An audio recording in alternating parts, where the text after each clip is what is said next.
Hello everyone, welcome to our channel Shiksha Diksha Hindi classes में आपकी Hindi teacher Sonam है।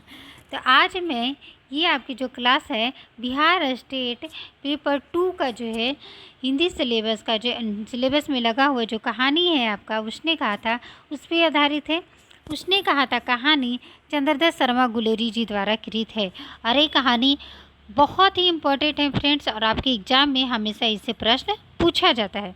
तो देखिए, सबसे पहले तो हम इस कहानी को जो है कहानी के लेखक के बारे में जानेंगे, कुछ महत्वपूर्ण बातों को जानेंगे जिससे प्रश्न जो है पूछा जाता है एग्जाम में।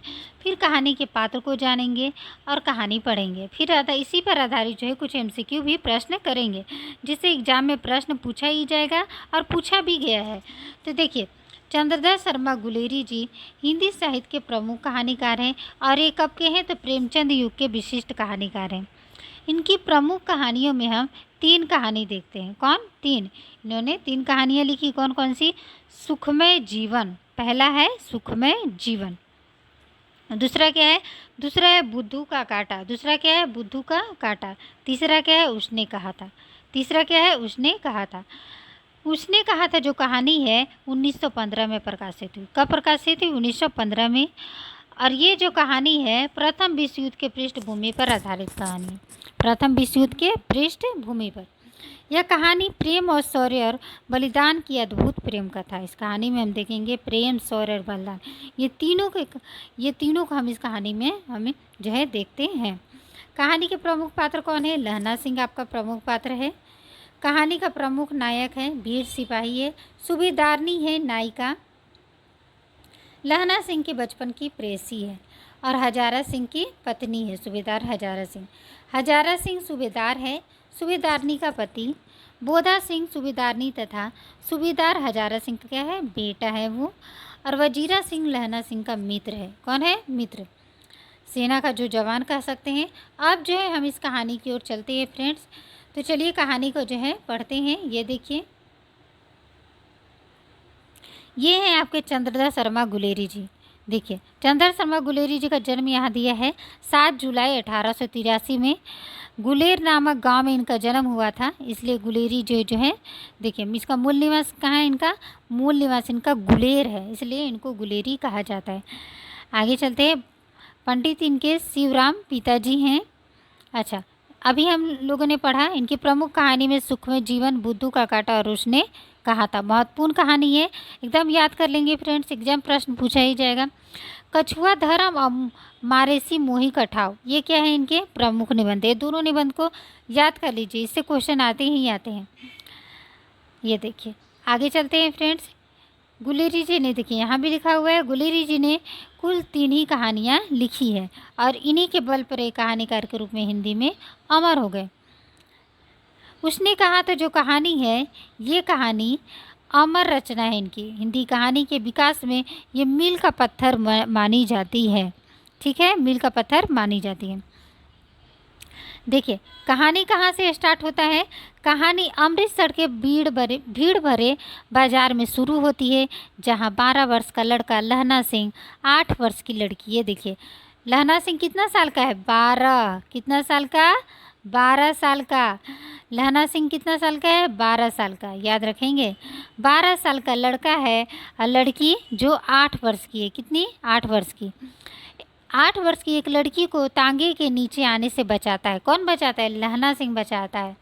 लड़का लड़की को यह पूछते हुए छेड़ता है, तेरी कुड़माई हो गई? कुड़माई मतलब मंगनी। लड़की धत कहकर भाग जाती है। एक दिन वह धत कहकर भागने के बजाय बोलती है, हाँ कल हो गई। देखते नहीं यह रेशम के फूलों वाला सालू। लहना सिंह हतप्रभ रह जाता है। इसके बाद लहना सिंह से भेंट प्रथम विश्व युद्ध के मोर्चे पर होती है। वह याद करता है कि छुट्टी के बाद घर से लाम पड़ जाते समय वह सूबेदार हजारा सिंह के घर गया था। किसके घर गया था? सूबेदार हजारा सिंह के घर गया था। देखिए, और वहाँ सूबेदारनी ने उसे एकांत में बुलाकर कहा, मेरे पति और मेरे बेटे बोधा का क्या करना? ख्याल रखना। यह सूबेदारनी बचपन में अमृतसर में मिली थी। ये सूबेदारनी कौन थी? वही लड़की जिसको लहना ने क्या तांगे से बचाया था। तो वही बोल रही है कि यह सूबेदारनी बचपन में अमृतसर में मिली वही लड़की थी। लहना सिंह सूबेदारनी के प्यार की उस किरण को दुनिया से बचाकर अपने हृदय में सजोए रहा और युद्ध में अपने प्राणों की बलि देकर भी हजारा सिंह और बोधा सिंह की रक्षा की। कहानी की घटनाओं में स्वाभाविक नाटकीयता है, पर मन पर और उत्कर्ष और संचरण करते हुए गतिशीलता के कारण जबरदस्त क्या कर देती असर डालती है। ये कहानी का प्रभाव मन में हमेशा गूंजता रहता है जब आप कहानी पढ़ेंगे तो। ये देखिए, और इनके बारे में, इस कहानी के बारे में आचार्य शुक्ल का इम्पोर्टेशन है, बहुत इम्पोर्टेंट है। और ये जो है एग्जाम में पूछा गया प्रश्न है, ये यूजीसी नेट एग्जाम में पूछा गया था प्रश्न, ये यहाँ से। ये देखिए, उसने कहा था, मैं पक्के यथार्थवाद के बीच सुरुचि की चरम मर्यादा के भीतर भावुकता का चरम उत्कर्ष अत्यंत निपुणता के साथ स्फुटित हुआ है। घटना इसकी ऐसी है जैसी बराबर हुआ करती है, पर उसमें भीतर से प्रेम का एक स्वर्गीय स्वरूप झांक रहा है। केवल झांक रहा है, निर्लजता के साथ पुकार या करा नहीं रहा है। ये जो है पूछा गया प्रश्न है। तो कहानी भर में कहीं प्रेमी की निर्लजता, प्रगल्भता, वेदना की विभत्स विवृत्ति नहीं है। ये किसका कथन है, याद रखेंगे, आचार्य शुक्ल का कथन है। किसका? आचार्य शुक्ल जी का। ये देखिए, याद रखेंगे। अब कहानी की ओर चलते हैं। कहानी को थोड़ा शॉर्टकट में पढ़ेंगे फ्रेंड्स, ठीक है, ताकि वीडियो जो है लॉन्ग हो सकती है, इसलिए कहानी को थोड़ा शॉर्ट में पढ़ेंगे। प्रमुख घटनाओं को हम सब चर्चा करते चलेंगे। बड़े बड़े शहरों के इक्के गाड़ी वालों की जबान के कोड़ों से जिनकी पीठ छिल गई है और कान पक गए हैं, उनसे हमारी प्रार्थना है कि अमृतसर के बम्बू काट वालों की बोली का मरहम लगाएं। देखिए, घटना कहाँ की है, अभी हम लोगों ने पढ़ा अमृतसर की है, ठीक है। और यहाँ पे अमृतसर का जो है बारे में कि वहाँ के लोगों की बोली कैसी है, कैसे बात करते हैं, यहाँ पे जो है वर्णन किया गया है। देखिए, ऐसे बम्बू काट वालों के बीच में ही होकर एक लड़का और एक लड़की चौक की दुकान पर आ मिले। उसके बालों और उसके ढीले सूतने से जान पड़ता था दोनों सिख हैं। लड़का लड़की क्या है? सिख है। वो अपने मामा के केस धोने के लिए दही लेने आया था और लड़की जो है रसोई के लिए बढ़िया। ये भी पूछा गया है फ्रेंड्स, एग्जाम में प्रश्न यूजीसी नेट में पूछा गया था कि जो है मामा केस धोने के लिए क्या ले, लड़का जो है केस धोने के लिए क्या ले, लड़का जो है दुकान पे, ऐसे पूछा गया था प्रश्न कि लड़का जो है दुकान पे क्या लेने आया था और लड़की दुकान पे क्या लेने आई थी। तो लड़की बढ़िया और लड़का, याद रखेंगे, दही। दुकानदार एक परदेसी से गूंथ रहा था जो शेर भर गीले पापड़ों की गड्डी को गिन बिना हटता न था। तेरा घर कहाँ है? मगरे में। और तेरा? मांझे में। यहाँ कहाँ रहती है? अंतरसी की बैठक में। वे मेरे मामा होते हैं। वे मेरे मामा होते हैं। मैं भी मामा के यहाँ आया हूँ। कौन बोल रहा है? लड़का। उनका घर गुरुज बाजार में है। इतने में दुकानदार निपटा और इनके सौदा देने लगा। इतने में दुकानदार निपटा और उनका सौदा देने लगा। सौदा लेकर दोनों जो है साथ साथ चल पड़े। कुछ दूर जाकर लड़की ने मुस्कुराकर पूछा, तेरी कुड़माई हो गई? इस पर लड़की कुछ आके चढ़ाकर धत कहकर दौड़ गई और लड़का मुंह देखता रह गया। और लड़का जो है वही मुंह देता रह गया। दूसरे दिन सब्जी वाले के यहाँ, दूध वाले के यहाँ अकस्मात दोनों मिल जाते। महीना भर यही हाल रहा, मतलब महीना भर वे लोग मिलते रहे। 2-3 दिन बाद लड़के ने फिर पूछा, तेरी कुड़माई हो गई? और उत्तर में वही धत मिला। मतलब लड़की फिर वही बात पूछता। लड़का जब मिलता उससे तो लड़की से वही बात पूछता 2-3 बार।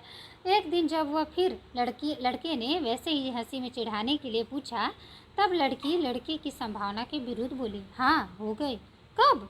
कल। देखते नहीं है रेशम से कढ़ा हुआ सालू? और लड़की बोलती है कि हाँ हो गई। तो लड़का बोलता है कब हुआ? तो लड़की बोलती है, देखते नहीं है रेशम से कढ़ा हुआ सालू? लड़की भाग गई कहकर। लड़के ने घर की राह ली। रास्ते में एक लड़के को मोरी में ढकेल दिया। एक छाबड़ी वाले की दिन भर की कमाई खाई खोई। एक कुत्ते को पत्थर मारा और एक गोभी वाले के ठेले में दूध उड़ेल दिया। सामने नहा कर आती हुई किसी वैष्णवी से टकरा कर अंधे की उपाधि पाई। तब कहीं जो है घर पहुंचा। राम राम, यह भी कोई लड़ाई है? अब देखिए ये घटना यहाँ पे जो है, जब ये घटना लड़का लड़की का है, दोनों मिलते हैं तो और लड़की जब बताती है कि मेरी क्या हो गई, कुड़माई होगी, तो लड़का गुस्से में जो है घर जाता है। अब यहाँ से आपका जो है दूसरा स्टार्ट होता है। और ये जो है अब यहाँ पे लड़ाई के दौरान का लड़ाई, यहाँ पे लोग जो जर्मन से लड़ाई करने के लिए गए हैं और जो है अब यहाँ पे लड़ाई का वर्णन है। देखिए, राम राम, यह भी कोई लड़ाई है, दिन रात खतकों में बैठे हड्डियाँ अकड़ गई। लुधियाने से 10 गुना जाड़ा और में और बर्फ़ ऊपर से, मतलब यहाँ पे बहुत ज़्यादा ठंड पड़ रही थी क्योंकि वे लोग जर्मन गए हैं। पिंडलिये तक कीच में धंसे हुए हैं, गनीम कहीं दिखता ही नहीं। घंटे 2 घंटे कान के पर्दे फाड़ने वाले धमाके के साथ सारी खंदक हिल जाती है और 100-100 गज धरती उछल पड़ती है। इस गैबी गोले से बचे तो कोई लड़े। नगरकोट का जलजला सुना था। यहाँ दिन में 25 जलजले होते हैं। जो कहीं खंदक से बाहर साफा या कोने निकल गए तो चटाक से गोली लगती है। न मालूम बेईमान मिट्टी में लेटे हुए घास की पत्तियों में छिपे रहते हैं। लहना सिंह और 3 दिन है, 4 तो खंदक में बिता दिए। परसों रिलीफ आ जाएगी, फिर 7 दिन की छुट्टी हो जाएगी। अपने हाथ झटका करेंगे, पेट भर खा के सोएंगे। उस फिरंगी मेम के बाग में मखमली किसी हरी घास है, फल और दूध की वर्षा कर देती है। लाख कहते हैं, दाम नहीं लेती। कहती है, तुम राजा हो, मेरे मुल्क को बचाने आए हो। 4 दिन तक पलक नहीं झपकी। बिना फेरे घोड़ा बिगड़ता है और बिना लड़े सिपाही। मुझे तो संगीन चढ़ाकर मार्च का हुक्म मिल जाए, 7 जर्मनों को अकेला मारकर न लौटूं तो मुझे दरबार साहब की देहली पर मत्था टेकना नसीब न हो। पाजी कहीं के कला के घोड़े संगीन देखते ही मुंह फेर देते हैं और पैर पकड़ने लगते हैं। यो अंधेर में 30-30 मन का गोला फेंकते हैं। उस दिन धावा किया कि 4 मील तक एक जर्मन नहीं छोड़ा था। पीछे जनरल ने जो है हट जाने का कमान दिया, नहीं तो सीधे क्या बर्लिन पहुंच जाते। मतलब ये लोग लड़ाई करने के लिए जो है गए हैं। क्यों? सूबेदार हजारा सिंह ने मुस्कुरा कर कहा, लड़ाई के मामले में जमादार या नायक के चलाए नहीं चलते। बड़े अफसर दूर की सोचते हैं। 300 मील का सामना है, एक तरफ बढ़ गए तो क्या हुआ? सूबेदार जी, सच है, लहना सिंह बोला, पर क्या करे, हड्डियों में तो जाड़ा धस गया। वहाँ पे बहुत ठंड पड़ रही है, सूर्य निकलता नहीं और खाई में दोनों तरफ से चंबे की बावलियों के सोते झड़ रहे हैं। एक धावा हो जाए तो गर्मी आ जाए। मतलब वहाँ पे सब आपस में बात कर रहे हैं जो सेना के वीर जवान हैं कि अगर एक धावा हो जाता तो जो है थोड़ी ठंड कम पड़ती, हम लोगों को गर्मी आती शरीर में। उसमें उठ, सिगड़ी में कोले डाल। वजीरा, तुम 4 जन बाल्टियाँ लेकर खाई का पानी बाहर फेंको। महासिंह, शाम हो गई, खाई के दरवाजे का पहरा बदल दे। यह कहते हुए सूबेदार सारी खंदक के चक्कर लगाने लगे। वजीरा सिंह पलटन का क्या था, विदूषक था। बाल्टी में गंदला पानी लेकर खाई के बाहर फेंकता हुआ बोला, मैं पाधा बन गया हूँ, करो जर्मनी के बादशाह का तर्पण। इस पर सब खिलखिलाकर हंस पड़े और उदासी के बादल फट गए। लहना सिंह ने दूसरी बाल्टी भर उसके हाथों में देकर कहा, अपनी बाड़ी के खरबूजे में पानी दो। ऐसा खाद पानी पंजाब भर में नहीं मिलेगा। हाँ, देश क्या स्वर्ग है। मैं तो लड़ाई के बाद सरकार से यहाँ 10 गुना जमीन मांग लूँगा और फलों के बूटे लगाऊंगा। लाड़ी होरा को भी यहाँ बुला लोगे? या वही दूध पिलाने वाली फिरंगी में? चुप कर, यहाँ वालों को शर्म नहीं है। देश देश की चाल है। मैं आज तक जो है उसे समझ ना सका। सिख तम्बाकू नहीं पीते, वह सिगरेट देने में हट करती है, होठों में लगाना चाहती है और मैं पीछे हटता हूँ। समझती है राजा बुरा मान गया, अब मेरे मुल्क के लिए लड़ेगा नहीं। अच्छा, बोधा सिंह कैसा है? अच्छा है, जैसा मैं जानता हूँ ही न हूँ।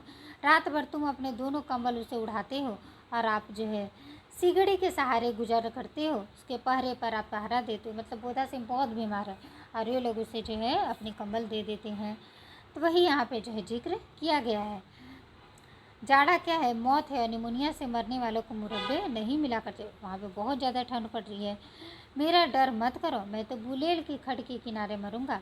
भाई कीरत सिंह की गोदी पर मेरा सिर होगा और मेरे हाथ के लगाए हुए आंगन के आम के पेड़ की छाया होगी। वजीरा सिंह ने त्योरी चढ़ाकर कहा, मरने के बाद क्या मत करो। यहाँ पे क्या मरने मारने की लगाई है? मरे जर्मनी और तुरक। हाँ भाइयों, कुछ गाओ, कैसे हो? तो इस तरह से वे जो है अपना गीत गाने लगते हैं।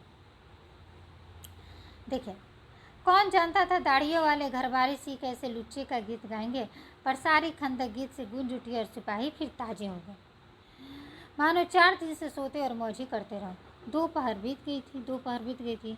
अंधेरा था, सन्नाटा हुआ था। बोधा सिंह जो है खाली बिस्कुटों के 3 टीनों पर अपना कंबल बिछाकर लहना सिंह के 2 कंबल एक बरान कोट ओढ़कर सो रहा है। लहना सिंह पहरे पर खड़ा हुआ है। एक आँख खाई के मुंह पर है, एक बोधा सिंह के दुबले शरीर पर। बोधा सिंह करा रहा है, क्यों बोधा भाई, क्या है, पानी पिला दो।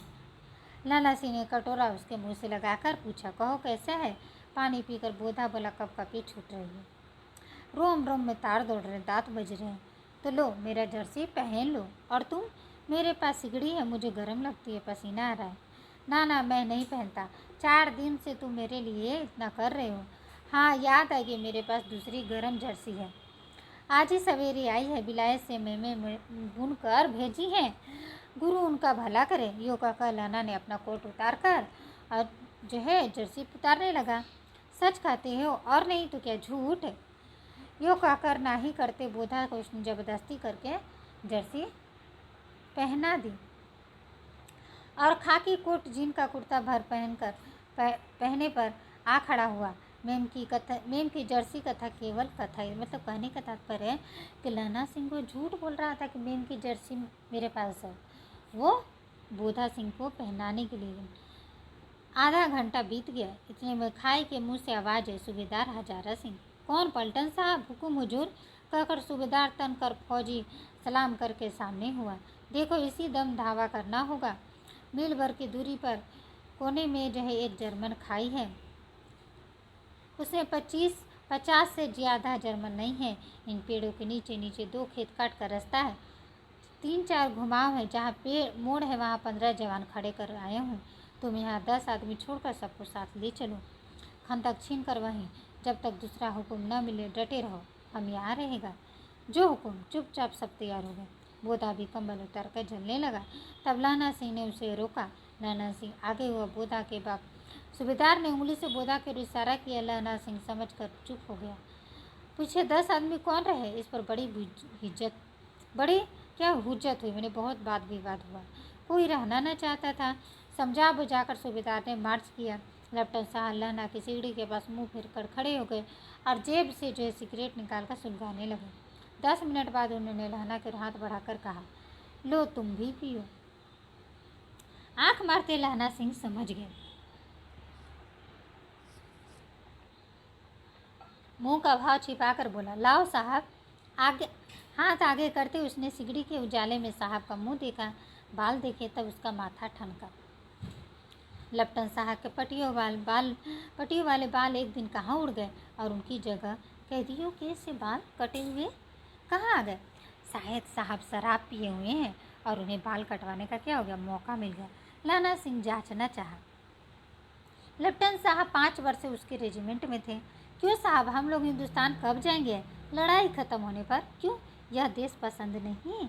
नहीं साहब, शिकार की मजीक यहाँ कहाँ, याद है पारसाल नगरी लड़ाई के पीछे हम आप जगाधारी ज़िले में शिकार करने गए थे। हाँ हाँ, वहीं जब आप खोते पर सवार थे, आपका खानसामा अब्दुल्ला रास्ते के एक मंदिर में जल चढ़ाने को रह गया था। बेशक पाजी कहीं के सामने से नील गाय निकली, ऐसे बड़ी मैंने कभी न देखी थी, और आपकी एक गोली कंधे में लगी है, पुट्ठे में निकली। ऐसा अफसर के साथ शिकार खेलने में मज़ा ही है। क्यों साहब, शिमले से तैयार होकर उस नील गाय का सिर आ गया था। आपने कहा था रेजिमेंट के मैस में क्या करेंगे, लगाएंगे। रेजिमेंट के मैस में लगाएंगे। हाँ, पर मैंने जो है वह विलायत भेज दी। ऐसे बड़े बड़े सिंह 2-2 फुट के तो होंगे। हाँ लहना सिंह 2 फुट 4 इंच के थे। तुमने सिगरेट नहीं पिया। पीता हूँ साहब, दिया सिलाई लेकर आता हूँ, कहकर लहना सिंह खंदक में घुसा। अब उसे संदेह हो गया, संदेह नहीं रहा था, अब निश्चय हो गया कि क्या करना चाहिए। मतलब कौन है ये लेफ्टिनेंट साहब के भेष में। अंधेरे में किसी सोने से वाले से वह टकराया। कौन, वजीरा सिंह। कौन, वजीरा सिंह। ये देखिए, कौन, वजीरा सिंह। हाँ, क्यों लहना, क्या कयामत आ गई। जरा तो आँख लगने दी होती। होश में आओ, कयामत आई है। लेफ्टिनेंट साहब की वर्दी पहनकर वो भी आई है। कयामत तो आई है, लेकिन किसकी वर्दी पहनकर, लेफ्टिनेंट साहब की। लेफ्टिनेंट साहब या तो मारे गए या कैद हो गए। उनकी वर्दी पहनकर यहाँ कोई जर्मनी आया है। सूबेदार ने उसका मुंह नहीं देखा, मैंने देखा, बातें की। सोहरा साफ उर्दू बोलता है पर किताबी उर्दू, और मुझे पीने को सिगरेट दिया। तो अब क्या होगा? अब मारे गए। धोखा है सूबेदार, कीचड़ में चक्कर काटते फिरेंगे, यहाँ खाए पे धावा होगा और उधर उन पर खुले में धावा होगा। उठो, एक काम करो, पलटन के पैरों के निशान देखते देखते दौड़ जाओ। अभी दूर न गए होंगे, सूबेदार से कहो एकदम लौट आए। खंदक की बात झूठ है, चले जाओ, खंदक के पीछे से निकल जाओ, पता न खड़के देर मत करना। हुक्म तो यह है कि यही हुक्म की ऐसी की तैसी। मेरा हुक्म जमादार लहना सिंह, जो इस वक्त यहाँ का सबसे बड़ा ऑफिसर है, क्या उसका हुक्म है? मैं लेफ्टन साहब की खबर लेता हूँ। पर यहाँ तो तुम 8 ही हो। 8 नहीं 10 लाख, एक अकालिया सिख 1.25 लाख के बराबर होते हैं। चले जाओ। लौटकर खाई के मुहाने पर लहना सिंह दीवार से चिपक गया। उसने देखा लेफ्टन साहब जेब से बेल के बराबर 3 गोले निकाले, तीनों की जगह खंदक के दीवार में घुसेड़ दिया और तीनों में से एक तार सा बांध दिया। तार के आगे सूत की एक गुत्थी थी जिसे सिगड़ी के पास रखा। बाहर की तरफ एक एक दिया सलाई जलाकर गुत्थी पर रखना। बिजली की तरफ दोनों हाथों से उल्टी बंदूक को उठाकर लहना सिंह ने साहब की कूहनी पर तान कर दे मारा। धमाके के साथ साहब के हाथ से दिए सलाई गिर पड़ी। लहना सिंह ने एक कुंदा साहब की गर्दन पर मारा और साहब आँख mean God, oh my God कहते हुए चीत हो गए। लहना सिंह ने तीनों गोले बीनकर खंदक के बाहर फेंके और साहब को घसीट कर सिगड़ी के पास लिटाया। जेबों की तलाशी ली, 3-4 लिफाफे, एक डायरी निकाल कर उन्हें अपने जेब में रख दिया। साहब की मूर्छा हटी। लहना सिंह हंसकर बोला, क्यों लेफ्टन साहब, मिजाज कैसा है? बोलता है, क्यों लेफ्टन साहब, मिजाज कैसा है? आज मैंने बहुत बातें सीखी। यह सीखा है सिख सिगरेट पीते हैं। यह सीखा है जगादारी के जिले में नीलगाय होती है और उनके 2 फुट 4 इंच के सिंग होते हैं। यह सीखा है मुसलमान खानसामा मूर्तियों पर जल चढ़ाते हैं, लेफ्टन साहब पोते पर चढ़ते हैं। पर यह तो कहो, यह साफ उर्दू कहाँ से सीख ली? हमारे लेफ्टन साहब बिना डैम के 5 लफ्ज भी नहीं बोला करते थे, तुम तो इतनी अच्छी बोल लेते हो। लहना ने पतलून की जेबों की तलाशी नहीं ली थी। साहब ने मानो जाड़े से बचने के लिए दोनों हाथ जेबों में डाले। लहना सिंह कहता गया, चालाक तो बड़े हो, पर माझे का लहना इतने बरस लेफ्टन साहब के साथ रहा है, उसे चकमा देने के लिए 4 आंखें चाहिए। कितनी? 4। 3 महीने हुए एक तुर्की मौलवी मेरे घर में आया था, औरतों के बच्चे होने की ताबीज़ बटता था। यहाँ पे वो अपना बात अब बता रहा है। साहब की जेब में से पिस्तौल चला और लहना की जांग में लग गई। तभी क्या हुआ, उसी टाइम साहब की जेब में से पिस्तौल चलकर लहना सिंह को लग जाती। इधर लहना सिंह की हेनरी मार्टिनी के 2 फायरों ने साहब को कपाल क्रिया कर दी। धड़ाका सुनकर सब दौड़ा। बोधा चिल्लाया, क्या है? लहना सिंह ने उसे तो यह कहकर सुला दिया, एक हड़का हुआ कुत्ता आया था, मार दिया और उसे सब हाल कह दिया। सब बंदूकें लेके तैयार हो गए। लहना ने सापा पकड़कर घाव के दोनों तरफ पट्टियाँ कस कर बांधी। घाव मांस में ही था। पट्टियों के कसने से लहना का खून निकलना बंद हुआ। इतने में 70 जर्मन चिल्लाकर खाई में घुस पड़े। सिखों की बंदूकों की बाड़ ने पहले धावे को रोका, दूसरे को रोका, पर यहाँ थे 8। लहना सिंह तक कर मार रहा था। वह खड़ा था और लेटे हुए था और वे 70 थे। वे कितने थे? 70। अपने मुर्दा भाइयों के शरीर पर चढ़कर जर्मन आगे घुस रहे थे। थोड़े से मिनटों में वे अचानक आवाज़, वाह गुरुजी की फतह, वाह गुरुजी की खालसा, और धड़ाधड़ बंदूक के फायर जर्मनों की पीठ पर पड़ने लगे। ऐन मौके पर जर्मन 2 चक्की के पाटों के बीच में आ गए। पीछे से सूबेदार हजारा सिंह के जवान आग बरसाते थे और सामने लहना सिंह के साथियों के संगीन चल रहे थे। पास आने पर पीछे वालों ने भी संगीन पिरोना शुरू कर दिया। एक किलकारी और खालसी खादी फौज आई। वाह गुरुजी दी फतह, वाह गुरुजी दे खालसा, सत श्री अकाल पुरुष। और लड़ाई खत्म हो गई। 63 जवान या तो खेत रहे या करा रहे थे। सिखों में 15 के प्राण गए, मतलब सिख में 15 उनके प्राण चले गए। सूबेदार के दाहिनी कंधों में से गोली आर पार निकल गई। नाना सिंह के पसले में गोली लगी। उसने घाव की खंदक को गीली मिट्टी से भर लिया और बाकी का साफा कसकर कमरबंद की तरह लपेटा। किसी को खबर न हुई कि लहना सिंह के दूसरा घाव क्या है, भारी घाव है। लड़ाई के समय चांद निकल आया था, ऐसा चांद जिसके प्रकाश से संस्कृत कवियों का क्या हुआ, दिया हुआ छई नाम सार्थक होता है। और ऐसी हवा जैसे चल रही थी कि बाण भट्ट के भाषा में दंत विनो पदेशाचार्य कहलाती थी। वजीरा सिंह कह रहा था, कैसे मन भर फ्रांस की भूमि मेरे बूटों से चिपक रही थी और दौड़ दौड़ सूबेदार के पीछे गया था। सूबेदार लहना सिंह से सारा हाल सुन और कागजात पाकर उसकी तुरंत बुद्धि को क्या कर रहे थे, सराह रहे थे और कह रहे थे कि तू ना होता तो आज सब मारे जाते। इस लड़ाई की वजह आवाज़ 3 मील दाहिनी की ओर खाई वालों ने भी क्या की थी, सुन ली थी। उन्होंने पीछे से टेलीफोन कर दिया। वहाँ से झटपट 2 डॉक्टर और 2 बीमार ढोने की गाड़ियाँ चली, जो कोई 1.5 घंटे के अंदर पहुँची। फील्ड अस्पताल नज़दीक ही था, सुबह होते होते वहाँ पहुँच जाएंगे, इसलिए जो है मामूली पट्टी बांधकर एक गाड़ी में घायल लिटाए गए और दूसरे में जो लाशें थी वहाँ रखी गई। सूबेदार ने लहना सिंह को जाग में पट्टी बांधनी चाहिए, पर उसने यह कहकर टाल दिया कि थोड़ा घाव है। सूबेदार जो है इतना कहकर जो है जब लहना सिंह को बोलता है तो वो कहता है, सूबेदार जो है कहता है कि थोड़ा घाव है, सवेरे देखा जाएगा। बोधा सिंह जोर में बरबरा रहा था। वह गाड़ी में लिटाया गया लहना को छोड़कर सूबेदार नहीं जाना चाह रहे थे लहना को छोड़कर। यह देख लहना ने कहा, वो तुम्हें बोधा की कसम और सूबेदारनी की सौगंध जो इस गाड़ी में न चले जाओ, और तुम मेरे लिए वहाँ पहुँचकर गाड़ी भेज देना, और जर्मन मुर्दों के लिए भी गाड़ी आती ही होगी। मेरा हाल बुरा नहीं है, मैं ठीक हूँ, देखते नहीं मैं खड़ा हूँ, वजीरा सिंह मेरे पास है ही। अच्छा, पर बोधा गाड़ी पर लेट गया। भला आप भी चढ़ जाओ। सुनिए तो, सूबेदारनी होरा को चिट्ठी लिखो तो मेरा मत्था टेक देना, मत्था टेकना लिख देना, और जब घर जाओ तो कह देना मुझसे जो उन्होंने कहा था मैंने वो कर दिया। गाड़ियाँ चल पड़ी थी। सूबेदार ने चढ़ते चढ़ते लहना का हाथ पकड़ कर कहा, तूने मेरे और बोधा के प्राण बचाए हैं, लिखना कैसा, साथ ही घर चलेंगे। अपनी सूबेदारनी को तू कह देना उसने क्या कहा था। अब आप गाड़ी पर चढ़ जाओ, मैंने जो कहा वह लिख देना और वहाँ कह भी देना। गाड़ी के जाते ही लहना लेट गया। वजीरा पानी पिला दे और मेरा कमरबंद खोल दे, तर हो रहा हूँ। उसको घाव जो है बहुत ज़्यादा लगी थी। लहना किसी से कहा नहीं था। मृत्यु के कुछ समय पहले स्मृति बहुत साफ हो जाती है। प्रश्न पूछा गया है, लाइन बहुत इम्पोर्टेंट है, पूछा गया कहाँ से लिया गया है तो याद रखेंगे। उसने कहा था, जन्म भर की घटनाएं एक एक करके सामने आती है, सारे दृश्यों के रंग साफ होते हैं, समय का धुंध बिल्कुल उन पर से हट जाती है। लहना सिंह 12 वर्ष का, देखिए 12 वर्ष का लहना सिंह अमृतसर के मामा के यहाँ आया हुआ है। दही वाले के यहाँ, सब्जी वाले के यहाँ, हर कहीं उसे 8 वर्ष की लड़की मिल जाती है। जब वह पूछता है तेरी कुड़माई हो गई, तब धत कहकर वह भाग जाती है। एक दिन उसने वैसे ही पूछा, उसने कहा हाँ कल हो गई, देखते नहीं ऐसे रेशम के फूलों वाला सालू। सुनते ही लहना सिंह को दुख हुआ, क्रोध हुआ। क्यों हुआ पता नहीं, क्यों हुआ क्रोध। वजीरा सिंह पानी पिला दे, उसे सब याद आ रहा है, ये सब उसे याद आ रहा है।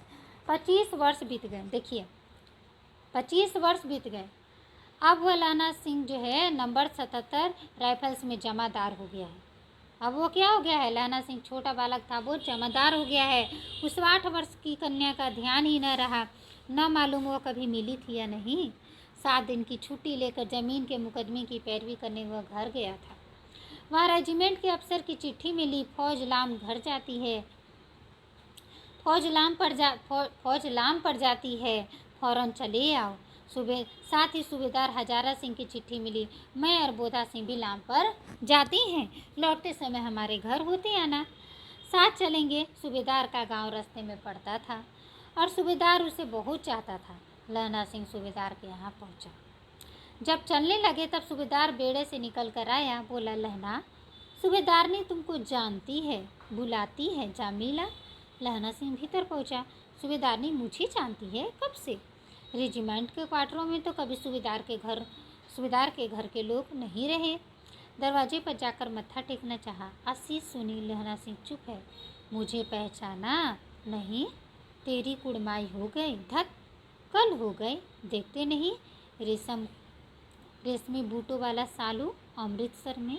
तभी भावों की टकराहट से मूर्छा खुली, करवट बदली, पसली का घाव बह निकला। वजीरा पानी पीला। उसने कहा था, स्वप्न चल रहा है, सूबेदारनी कह रही है, मैंने तेरे को आते ही पहचान लिया। एक काम कहती हूँ, मेरे तो भाग फूट गए।